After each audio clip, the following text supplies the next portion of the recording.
मयूरभंज महाराजा 1910 मसीहार बहुप्रतीक्षित मयूरभंज जिले में सुवर्णरेखा जलसेचन प्रकल्पर हलदिया बंध को मुख्यमंत्री नवीन पट्टनायक आभासी माध्यम लोकार्पण कर 322 कोटी टंका व्ययर लोकार्पित यह प्रकल्प बारिपदा और कुलियणा ब्लॉक 48 ग्रामर 55,600 चाषी मैंने उपकृत हो पारे। पूर्वर यह प्रकल्प 2243 हेक्टर चाष जमी जलसेचन सुविधा थिबा बेले वर्तमान यह प्रकल्प 5,520 हेक्टर चाष जमी जलसेचन सुविधा उपलब्ध हो पारिबो। मुख्यमंत्री द्वारा आभासी माध्यम लोकार्पित होइथिबा एही कार्यक्रम रे मयूरभंज जिलार कुलियणा ब्लॉक अंतर्गत हलदिया बंध निकटस्थ स्वतंत्र कार्यक्रम आयोजित होइतिला। एही कार्यक्रम रे राज्य सरकार परिवहन और जलसेचन विभागर मंत्री टुकुनी साहू, राज्य सरकार विद्यालय और गणशिक्षा एवं राजस्व विपर्यय प्रशमन मंत्री सुधा मारांडी, जिला परिषद अध्यक्ष भारती हंसादा, आदिवासी उन्नयन परिषद अध्यक्ष डॉक्टर देवाशीष मारांडी, बारिपदा पौर परिषद अध्यक्ष कृष्णानंद महांती प्रमुख उपस्थित थिले।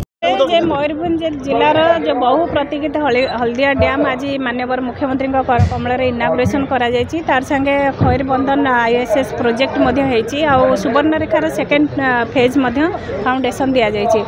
आपण मैंने जानी थे माननीय मुख्यमंत्री चाषी मान लगी सदा सर्वदा तत्पर जो मान लगी से सब चेष्टा कर बहुत गुड़े प्रोजेक्ट सब अनुमोदन कर आशा रखुची जिला सब माननीय मुख्यमंत्री समर्थन रे अच्छी। माननीय मुख्यमंत्री प्रत्येक डेवलपमेंट रे ए जिलार कोण अनुकोण रे सब बळे से सहयोग करि आसंती। मु आशा रखुची जे निश्चित भाव में एत गुड़े प्रोजेक्ट आज जो भाई भाव में प्रोजेक्ट आज इनागुरेसन होती चाषी मान लगे सहयोग हो पार। बंध आमर हलदिया बंध राजा अमर होता बहुत छोट बंध थिला। छोट बंधरे आमर प्राय मैक्सिमम टाइम चाषी मान धान एवं मरुड़ी समय पानी जोगई पारु नथिला।